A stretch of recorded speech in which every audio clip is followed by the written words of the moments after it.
दोस्तों फाइनली आज मैं एक ऐसा टॉपिक के बारे में चर्चा करने जा रहा हूं जिस टॉपिक का क्वेश्चन आपके पेपर में आएगा नहीं बल्कि आएगा ही। इसलिए इस क्वेश्चन को बेहतरीन तरीके से देखें, समझे और मेरे दोस्तों आप अपने एग्जाम हॉल में तहलका मचा दें। आइए सर बात करते हैं वो क्वेश्चन है क्या। तो क्वेश्चन है मेरे रसगुल्ला, क्वेश्चन कहता है कि संक्षेपण क्या है, इसका अर्थ बताना है, संक्षेपण का परिभाषा देना है, क्या विशेषता है, संक्षेपण की क्या क्या क्वालिटी है और संक्षेपण का कितने प्रकार होते हैं, इसे विस्तार पूर्वक हमें और आपको मिलकर बताना है। मेरे लाडला गौर दोस्तों गजब हो गया, क्योंकि मिसाइल क्लासेस के टीम लेकर आ रही है सेमेस्टर 2 का ऑल पेपर का क्लासेस, जहां पे दोस्तों आप लोगों को बच्चों की तरह चैप्टर को समझाया जाएगा, फिर क्वेश्चन आंसर कराए जाएंगे। देन आप लोगों को दोस्तों एग्जाम से पहले एग्जाम का सिलेक्टेड क्वेश्चन दिए जाएंगे और जो सिलेक्टेड क्वेश्चन दिया जाएगा वही क्वेश्चन आपके पेपर में D2 छपेंगे। तो मेरे दोस्तों ख्याल रखें कि 1 मई से लेकर 7 मई तक आप लोगों का एडमिशन चलेंगे, जहां पे दोस्तों आप लोगों का जो 999 का जो फी है वो आपको 499 रुपीज में आपको मिल रहे हैं, जहां पे अलग अलग टीचर्स आप लोगों को बेहतरीन तरीके से तैयारी कराएंगे। आपने जो भी ऑनर्स पेपर लिए हैं हमारे एप्लीकेशन पे दोस्तों सारे ऑनर्स पेपर अवेलेबल है। तो लेट किस बात की कर रहे हैं, फटाफट जाएं प्ले स्टोर से मिसाइल क्लासेस के एप्लीकेशन को डाउनलोड करें और डाउनलोड करने के बाद मेरे दोस्तों आपने जो भी ऑनर्स पेपर लिया है सारे ऑनर्स पेपर को ज्वाइन करें। देन मेरे भाई अगर आप लोगों को कोर्स को ज्वाइन करने में कोई भी दिक्कतें आएगी तो इस नंबर पे डायरेक्टली दोस्तों आप लोग कॉल करके हमारे साथ आप बातचीत कर सकते हैं। आप लोगों को मैंने पल्लवन पढ़ाया था और पल्लवन में मैंने कहा था कि छोटे चीजों को विस्तार करना, छोटे चीजों को बड़ा करना हमारा पल्लवन कहलाता है। ठीक पल्लवन का ऑपोजिट होता है हमारा संक्षेपण। क्या होता है सर? पल्लवन का ठीक हमारा ऑपोजिट होता है मेरे रसगुल्ला क्या? संक्षेपण। संक्षेपण कहता है क्या कि बड़ा बड़ा स्टोरी को शॉर्ट में लिखो। क्या मोहब्बत से बोलिए, बड़ा बड़ा स्टोरी को शॉर्ट में लिखो, उसी को बोलते हैं क्या? संक्षेपण। यानी कोई कहानी अगर 100 लाइन का है, सॉरी 90 लाइन का है, तो 90 लाइन की कहानी को आप 30 लाइन में कन्वर्ट करें। कितना लाइन में मेरे भाई? तो बोलेंगे सर 30 लाइन में कन्वर्ट करें। याद रखिएगा भाई, ठीक है। चलिए मेरे भाई आते हैं सर, बहुत प्यारा सा टॉपिक है, हमें और आपको एक ही बार में समझ में आना चाहिए। मोहब्बत से देखते हैं सर। सबसे पहले हम लोग बात करते हैं संक्षेपण। आज वेरी गुड रुपेक टुडू, ठीक है। तो बताएंगे सर संक्षेपण का अर्थ क्या है। सार, सार का मतलब क्या था दोस्तों? छोटा, अर्थात किसी दिए हुए लेख हो, टिप्पणी हो, अनुच्छेद हो, निबंध हो को संक्षिप्त करना या सार निकालना। संक्षेपण से आशय दिए हुए लेखन के मुख्य विचार, तर्क आदि को कम से कम मुख्य शब्दों द्वारा श्रोता तक पहुंचाना। श्रोता कौन है सर? सुनने वाला। श्रोता किसे कहते हैं सर? तो बोलेंगे सर सुनने वाला। यानी अभी जो मैं जो बोल रहा हूं ये आप लोग सुन रहे हैं तो आप लोग श्रोता हो गए और मैं वक्ता हो गया। क्या मैं बक बक बक बक करते जा रहा हूं, आप लोग श्रोता हैं, आप लोग सुनते जा रहे हैं। तो मेरे भाई आप कोई भी स्टोरी को इस तरह से लिखे कि बड़का सा स्टोरी को आप छोटा में कन्वर्ट करें, परिवर्तन करें, संक्षेपण कहलाता है। सीधा सीधा याद रखिएगा। यहां पर वही कह रहा है कि सार अर्थात किसी दिए हुए लेख, टिप्पणी, अनुच्छेद या निबंध को संक्षिप्त करना या सार निकालना हमारा संक्षेपण कहलाता है। संक्षेपण से आशय दिए हुए लेखन के मुख्य विचार, तर्क आदि को कम से कम मुख्य शब्दों द्वारा श्रोता तक पहुंचाना है। भाई क्या बोलेंगे सर? मुख्य श्रोता तक पहुंचाना है। समझ गए भाई? अरे कहिए ना सर, वाकई में सर आपने गर्दा उड़ा दिया है सर। आइए सर पहला पॉइंट की हम लोग मूव करते हैं। किसी विस्तार से लिखे गए विषय, मामले अथवा आदि को संक्षेप में लिखकर प्रस्तुत कर देना सार लेखन या संक्षेपण कहलाता है। अगर आपके एग्जाम में संक्षेपण के जगह पे एक शब्द लिखा रहे सार लेखन, तो घबराना नहीं। पानी को ही जल बोलते हैं, जल को ही नीर बोलते हैं, अरे नीर को ही तो तोय बोलते हैं, अरे तोय को ही तो वाटर बोलते हैं। मतलब एक ही नाम की चीजों को हम लोग कई नामों से जानते हैं। ठीक इसी प्रकार जो हमारा संक्षेपण है इसे हम लोग सार लेखन के नाम से भी जानते हैं, इसे भी याद रखिएगा। तो किसी विस्तार से लिखे गए विषय, मामले अथवा आदि को संक्षेप में लिखकर प्रस्तुत कर देना सार लेखन या संक्षेपण कहलाता है। समझ गए भाई? ओके, आइए सर पॉइंट नंबर 2 में, इसमें अनावश्यक बातें, मैंने आपको बताया था पल्लवन में भी कि आप लिखते समय इस बात का हमेशा ध्यान रखें कि आप कभी भी अनावश्यक बातों को शामिल नहीं कर सकते हैं। मैंने आप लोगों को पहले ही बताया था। तो इसमें अनावश्यक बातें, संदर्भ, तर्क वितर्क आदि को हटा दिया जाता है और मूल्य, विचार, तथ्य और भावों को ही रखा जाता है। तर्क वितर्क का मतलब होता है ना भाई, तुम कह रहा है संडे है, मैं कह रहा हूं आज मंडे है, तुम कह रहा है संडे है, मैं कह रहा हूं मंडे है, तो ये दोनों के लिए क्या हो गया भाई? तर्क वितर्क हो गया। तो ये शब्द को वहां से हटा दिया जाता है। ये जो शब्द है भाई इसको हटा दिया जाता है। मतलब जो तर्क होती है भाई, जो एक तरह का देखा जाए देहाती भाषा बोलेंगे क्या, जो झगड़ा टाइप का होता है उसको वहां से उठा के निकाल दो भाई। अब ऐसा शब्द का इस्तेमाल संक्षेपण में कभी भी नहीं होता है। ठीक है, समझ गए भाई? एक बार डन कर दीजिए कि सर दोनों पॉइंट बहुत विस्तार पूर्वक हम लोगों को समझ में आ गया भाई। ठीक है ना? चलिए अब मैं आपको लेकर चलता हूं नदिया के पार, जहां पे बताएंगे संक्षेपण की परिभाषा। अभी आप लोगों को मैंने सिर्फ और सिर्फ संक्षेपण का अर्थ बताया, तो आप लोगों को क्या पता चला इससे कि सर संक्षेपण का मतलब होता है क्या? बड़ा स्टोरी को छोटा करना। क्या सर? बड़ा स्टोरी को छोटा करना। आप लोगों को यही पता चला कि सर बड़े स्टोरी को छोटा में कन्वर्ट करना। अब आइए सर बात करते हैं संक्षेपण की प्रमुख परिभाषा निम्नलिखित है भाई। अब अलग अलग विद्वान आते हैं, अलग अलग विद्वान अलग अलग परिभाषाएं देते हैं और देने के बाद मेरे दोस्तों वो कहता है यही संक्षेपण है। तो आइए सर सबसे पहले कौन सा विद्वान आया था? डॉक्टर कैलाश चंद्र अग्रवाल।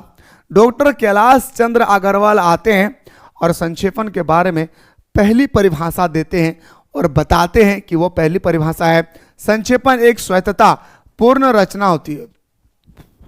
अभी तो बताएं सर संक्षेपण क्या है? कला है। संक्षेपण लिखने का एक कला होती है। नहीं तो मेरे दोस्त आप ही बताइए 90 लाइन का कोई स्टोरी को 30 लाइन में कैसे कन्वर्ट कर सकते हैं? आप सोचेंगे सर बहुत सारे वाक्यांश को हटा देते हैं, बहुत सारे सेंटेंस को रिमूव कर दिया जाता है। ऐसा नहीं मेरे भाई, आप 30 लाइन के स्टोरी को भी पढ़ेंगे तो आपको समझ में आ जाएगा कि आखिर किसके बारे में किस लिए क्यों लिखा गया है। समझ गया ना? वही कह रहे कला है। तो डॉक्टर कैलाश चंद्र अग्रवाल कहते हैं संक्षेपण एक स्वतंत्रता पूर्ण रचना होती है, उसमें मूल्य अवतरण की सभी आवश्यक बातें को संक्षिप्त रूप में प्रस्तुत किया जाता है। मतलब उस स्टोरी में जो इंपॉर्टेंट बातें हैं, साथ ही साथ जो हमारा जरूरतें बातें हैं, वो सारे बातों को संक्षेपण में शामिल किया जाता है। यह आपका कहना था चंद्र अग्रवाल का। पॉइंट नंबर 2 में जेबीसी बनार्ड। जेबीसी बनार्ड क्या कहता है? संक्षेपण किसी लिखित सामग्री के आधारभूत तथ्यों का सुनियोजित संक्षिप्त इतिवृत्त है। मतलब बोलता है ना भाई कि जैसे मान के चलिए कि हम लोग कोलकाता गए, कोलकाता से अमेरिका गए, अमेरिका से फ्रांस गए, रूस गए, चाइना गए, डायरेक्ट आप बोल सकते कि मैं यहां से चाइना गया, इसको बोलते संक्षेपण। समझ गए भाई? इसको हम लोग बोलते क्या? संक्षेपण। मतलब होता है दोस्तों कि बड़का सा बताने के वजह से आप शॉर्ट में बता दीजिए कि आप कहां से कहां गए, तो मैं धनबाद से चाइना गया, बस हो गया मेरा। वही कह रहा है हमारा बनार्ड चाचा। ठीक है, आइए सर पॉइंट नंबर 2 के बाद आते हैं उपयुक्त परिभाषाओं के आधार पर सरल तरीके से हम कह सकते हैं कि अनावश्यक बातों को लगभग हटाकर 1/3 शब्द, मैंने अभी आपको बताया ना 90 का अगर हम लोग 1/3 भाग करेंगे तो कितना हो गया? 30 भाग हो गया सर, है ना? तो 30 भाग में लिखना है भाई। ठीक है, वही कह रहे हैं कि उपयुक्त परिभाषा के आधार पर सरल तरीके से हम यह कह सकते हैं कि अनावश्यक बातों को लगभग हटाकर 1/3 शब्दों में उसकी आवश्यक एवं महत्वपूर्ण बातों को व्यक्त कर देना ही संक्षेपण कहलाता है। सीधा मतलब याद रखिएगा। अगर कोई 30 शब्द का है तो उसे आप 10 शब्द में कन्वर्ट कर दीजिए। कोई अगर 3 शब्दों में है उसे आप 1 शब्दों में कन्वर्ट कर दीजिए, तो मेरे दोस्तों वो क्या हो जाएगा? संक्षेपण हो जाएगा। एक बार बता दीजिए सर, वाकई में सर आप समझाएं और हमें समझ में ना आए, ऐसा हो ही नहीं सकता। एक बार दबा करके मेरे भाई सारा स्टूडेंट्स एक बार कमेंट करें।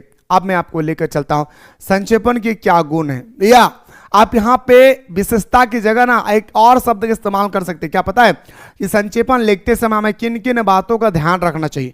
आप यहाँ पे ना उस शब्द का भी इस्तेमाल कर सकते हैं। समझिए मेरे बातों को, संक्षेपण लिखते समय हमें किन किन बातों का ध्यान रखना चाहिए, या संक्षेपण की क्या विशेषता है, या संक्षेपण के क्या गुण है, तीनों ही सेंटेंस एक जैसी होती है मेरे भाई, इसे आप लोग याद रखिए।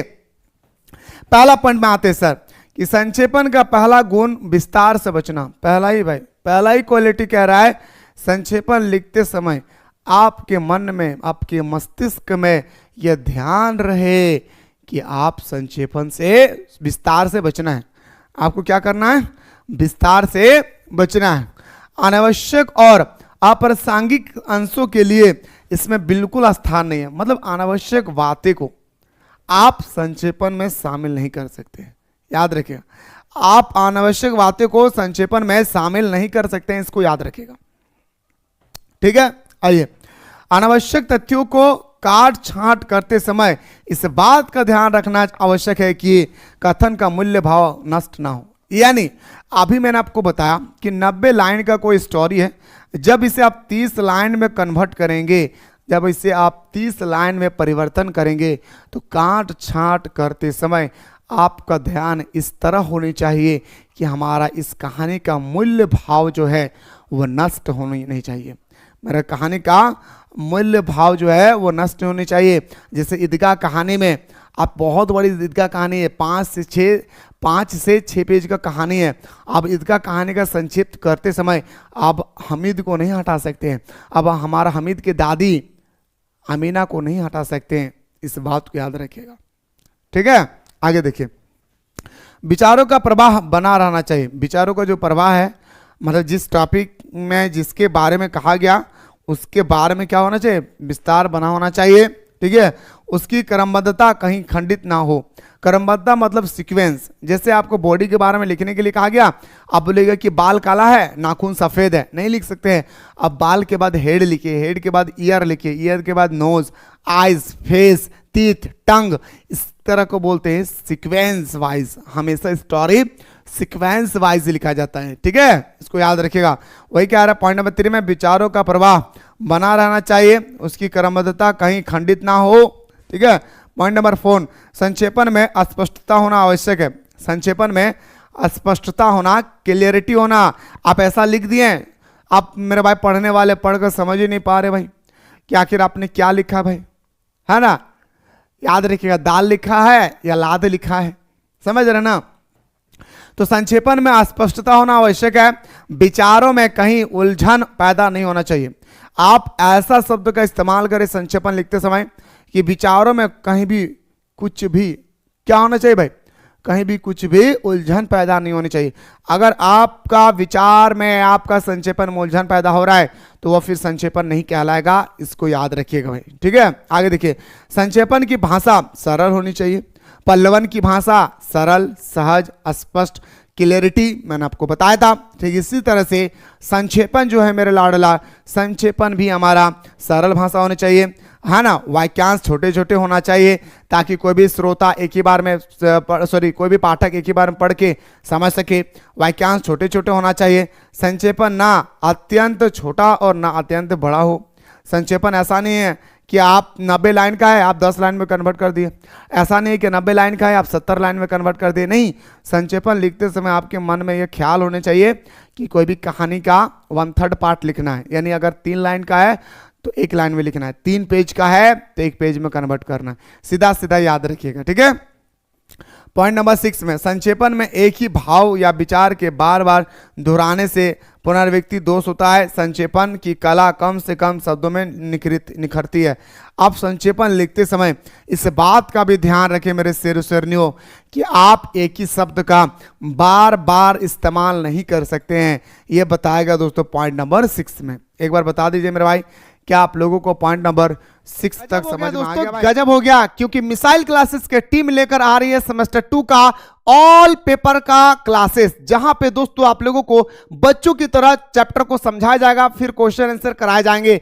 देन आप लोगों को दोस्तों एग्जाम से पहले एग्जाम का सिलेक्टेड क्वेश्चन दिए जाएंगे, और जो सिलेक्टेड क्वेश्चन दिया जाएगा वही क्वेश्चन आपके पेपर में D2 छपेंगे। तो मेरे दोस्तों ख्याल रखें कि 1 मई से लेकर 7 मई तक आप लोगों का एडमिशन चलेंगे, जहां पे दोस्तों आप लोगों का जो 999 का जो फी है वो आपको 499 रुपीज में आपको मिल रहे हैं, जहां यहाँ पे अलग अलग टीचर्स आप लोगों को बेहतरीन तरीके से तैयारी कराएंगे। आपने जो भी ऑनर्स पेपर लिए हैं हमारे एप्लीकेशन पे दोस्तों सारे ऑनर्स पेपर अवेलेबल है। तो लेट किस बात की कर रहे हैं, फटाफट जाएं प्ले स्टोर से मिसाइल क्लासेस के एप्लीकेशन को डाउनलोड करें और डाउनलोड करने के बाद मेरे दोस्तों आपने जो भी ऑनर्स पेपर लिया है सारे ऑनर्स पेपर को ज्वाइन करें। देन मेरे भाई अगर आप लोगों को कोर्स को ज्वाइन करने में कोई भी दिक्कतें आएगी तो इस नंबर पे डायरेक्टली दोस्तों आप लोग कॉल करके हमारे साथ आप बातचीत कर सकते हैं। संक्षेपण की विधियां क्या क्या है सर, ठीक है, संक्षेपण की जो हमारा विधियां है सर, आखिर संक्षेपण का क्या क्या विधि होती है भाई, सबसे इंपॉर्टेंट बात आता है सर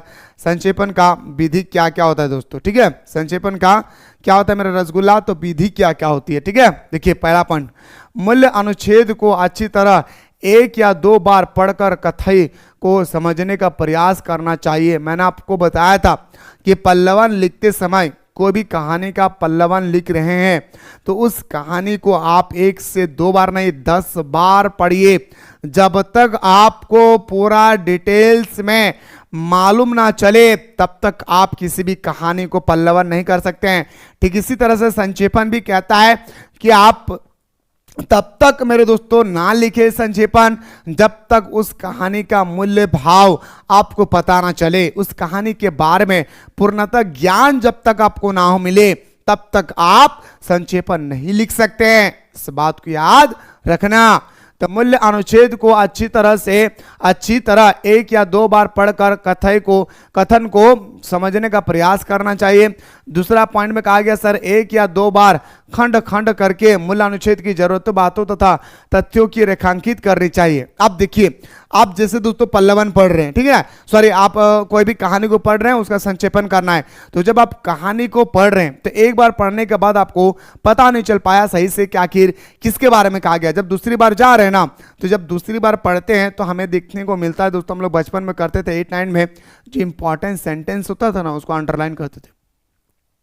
हाँ या ना दादा, सही कहा हो ना रे भाई हमारे बहन, कि हमने जब क्लास 8, 9, 10, 11 में पढ़ा लिया ना, तो जब हमने पढ़ा लिया ना तो जो इंपॉर्टेंट सेंटेंस होता था ना दादा उसको रेखांकित करते थे, अंडरलाइन करते थे। क्यों? क्योंकि उससे पता चलता था कि इस चैप्टर का मेन पॉइंट यही सब है। हाँ या ना? आप कहेंगे सर मैं तो बुक ही नहीं पढ़ा हूं सर, तो मैं क्या बोलूंगा सर, ना हाँ ना, ठीक है, खराइए।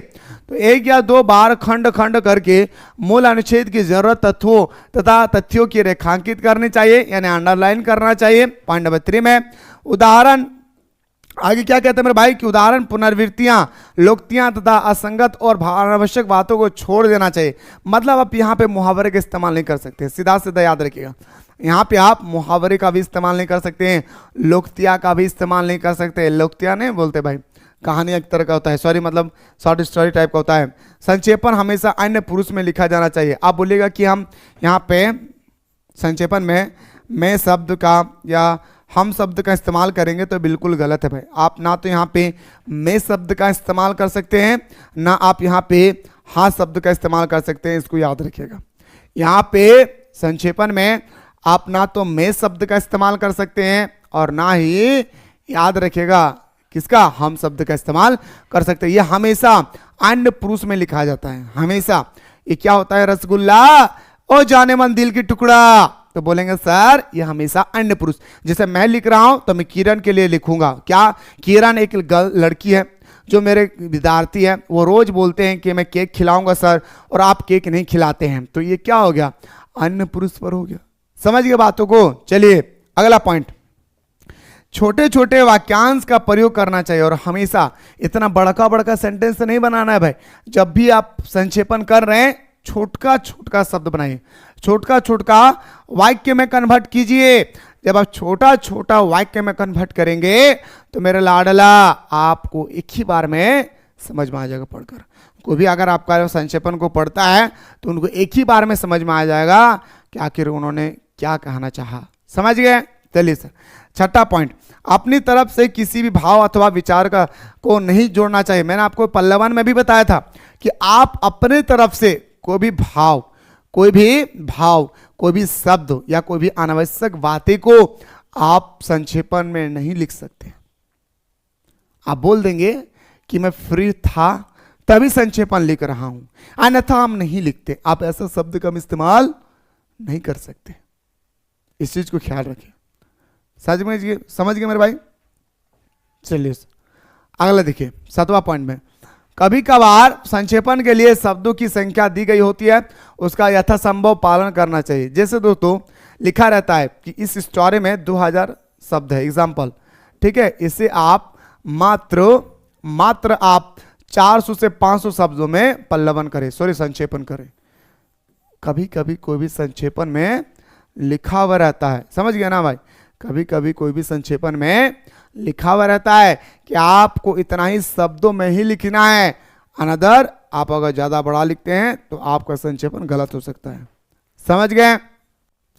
अगला पॉइंट देखिए सर, संक्षेपण का आकार मूल्य अनुच्छेद के आकार का 1/3 होनी चाहिए। अभी तो मैंने बताया कि संक्षेपण अगर 90 किलो का है तो आपको 30 किलो में संक्षेपण करना है। 90 पेज में अगर है तो 30 पेज में कन्वर्ट करना है, यानी 1/3 पार्ट। ठीक है, जैसे मान के चलिए कि कोई अगर संक्षेपण कोई कहानी अगर 120 का है तो उनका 1/3 पार्ट कितना हो जाएगा, 40। तो आपको 40 पेज में लिखना होगा। कोई कहानी अगर 120 पेज में है तो उसे आपको 40 पेज में कन्वर्ट करना है। कितना पेज में मेरे भाई? तो बोलेंगे सर 40 पेज में कन्वर्ट करना है। राइट, कहीं दिक्कत नहीं होनी चाहिए भाई। समझ गए भाई? चलिए सर अब बात करते हैं सर अगला पॉइंट पे, संक्षेपण के प्रकार। अब सबसे इंपॉर्टेंट आता है सर संक्षेपण का क्या क्या प्रकार हो सकते हैं। एक बार डन कर दीजिए कि सर यहाँ तक बहुत ही प्यारा तरीके से समझ में आ गया सर कि आप बताएं और हमें समझ में ना आए ऐसा हो ही नहीं सकता। खैर आइए संक्षेपण के प्रकार है ना, आइए सर बात करते हैं संक्षेपण। ठीक है, गौर कीजिएगा। पहला स्वतंत्र संक्षेपण। क्या बोलेंगे सर? पहला अगर हम लोग बात करते हैं मेरे भाई तो हमारा आता है सर स्वतंत्र संक्षेपण। यह संक्षेपण का एक सामान्य प्रकार है इसमें जिसमें किसी लेखांश यानी पैसेज का संक्षेपण कराया जाता है, जैसे स्कूल कॉलेज की पाठ्य पुस्तकों में ऐसे ही संक्षेपण के नाम से जाना जाता है। इसे स्वतंत्र संक्षेपण कहते हैं। स्वतंत्र संक्षेपण मतलब स्टूडेंट्स लाइफ में जैसे आप स्कूल जाते हैं, कॉलेज जाते हैं या कहीं लाइब्रेरी जाते हैं, इसके बारे में आप लोगों से लिखने के लिए कहा जाता है भाई। इसे आप लोग गौर से सुनिएगा। और मेरे भाई स्वतंत्र संक्षेपण एक बात याद रखिएगा, ये जो हमारा लेखांश होती है भाई, लेखांश का मतलब एक पैसेज टाइप का जो होता है, बहुत बड़ा बड़ा जो पैसेज होती है। जब आप 12th में थे तो आपको एक पैसेज मिला होगा भाई, जहाँ पे इतना बड़ा पैसेज होता था और उसको दोस्तों 4 से 5 लाइन में लिखना होता था। उसी को बोलते हैं दोस्तों हम लोग क्या, संक्षेपण एक तरह का बोल सकते हैं भाई। ठीक है, तो स्वतंत्र संक्षेपण यह संक्षेपण का एक सामान्य प्रकार है जिसमें किसी लेखांश पैसेज का संक्षेपण कराया जाता है, जैसे स्कूल कॉलेज की पाठ्य पुस्तक में से ऐसे ही संक्षेपण का नाम जाना जाता है। इसे स्वतंत्र संक्षेपण कहा जाता है। एक हमारा आता है दोस्तों क्या, प्रवाहमान संक्षेपण। क्या आता है सर? एक हमारा प्रवाहमान संक्षेपण। ठीक ना, जब कार्यालय में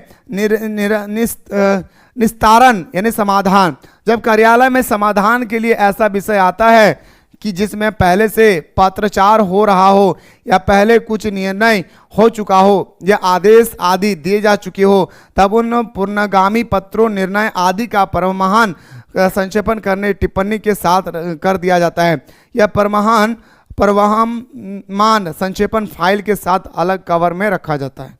ये ऑफिस में भी होता है मेरे भाई। ये क्या होता है मेरे भाई? ये हमारा ऑफिस में भी होता है। बोले मेरे रसगुल्ला क्या आप लोगों को यहाँ तक समझ में आ गया भाई? तो बोलेंगे सर बहुत ही प्यारा तरीके से हम लोगों को यहाँ तक समझ में आ गया भाई। जैसे कैसे लिखा जाता है आप इस एग्जांपल दे सकते हैं भाई। तालिका संक्षेपण। देखिए दोस्तों तीसरा पॉइंट में आता है दोस्तों हमारे क्या, तालिका संक्षेपण। ठीक है, चलिए बहुत दिनों से चले आ रहे हैं लंबे पत्राचार के संक्षेपण में एक से अधिक वैज्ञानिक पद्धति की सहायता लेनी पड़ती है। इस पद्धति में क्षैतिज तथा ऊर्ध्वाधर कॉलम बनाए जाते हैं। इसमें कुल 6 कॉलम होते हैं भाई। देखिए क्या क्या होता है, ये सब ना ऑफिस में काम आता है। ये जो मैं अभी आपको बात कर रहा हूँ तालिका संक्षेपण का ना, इतना बड़ा कोई केस आ गया भाई थाने में, ठीक है, इतना बड़ा कोई केस आ गया थाने में, उसे शॉर्ट में लिखना है भाई। तो शॉर्ट में कैसे लिखेगा? क्रम संख्या, पत्र संख्या, दिनांक, प्रेरक प्रेपक ने भाई प्रेषक लिखा जाना चाहिए, प्रेपति प्रयाग और विषय वस्तु। बस किस विषय में ये हुआ है तो बोलेंगे सर छेड़खानी की वजह से, कुछ भी हो वजह हो सकता है। दिनांक, ये पत्र संख्या, तो जो फाइल होती है ना फाइल, उसमें पत्र संख्या होती है। दिनांक जैसे आज को जो हमारा दिनांक है वो दिनांक होता है। प्रेरक जो लिखने के लिए कह रहा है या जो लिख रहा है, ये लिखने के लिए ये लिख रहा है और किस टॉपिक के बारे में लिख रहा है, यही होता है मेरे दोस्तों आपका संक्षेपण। गला बैठ गया मेरे भाई। बताएं मेरे रसगुल्ला, क्या आप लोगों को बहुत ही प्यारा तरीके से समझ में आ गया? तो मेरे दोस्तों मैं आगे क्वेश्चन की ओर बढ़ जाऊं तो जल्दी से कमेंट सेक्शन में कमेंट करें कि सर आप बहुत ही प्यारा तरीके से हम लोगों को समझाएं। अब सबसे इंपॉर्टेंट टॉपिक आता है वो है आप लोगों का संक्षेपण के बाद संप्रेषण। क्या बोलेंगे सर? संक्षेपण के बाद आता है दोस्तों हमारा क्या? संप्रेषण। क्या बोलेंगे रसगुल्ला? फिर से बोलिए। संक्षेपण के बाद आता है दोस्तों हमारा क्या? संप्रेषण। तो अगर आप लोग चाहते हैं कि सर मेरे भाई 3 क्वेश्चन याद रखेगा, पल्लवन, संक्षेपण, संप्रेषण, कोई माय का लाल रोक नहीं सकता इन तीनों क्वेश्चन को आने से। इस बात को याद रखिएगा। खुलेआम चैलेंज, यूनिवर्सिटी का खुलेआम चैलेंज है भाई। इन 3 क्वेश्चन को आपको कोई रोक नहीं सकता, ये मेरी गारंटी है मेरे भाई। ठीक है, तो अगर आप लोगों को समझ में आ गया तो जल्दी से कमेंट सेक्शन में कमेंट करके अगला टॉपिक भी बताइए।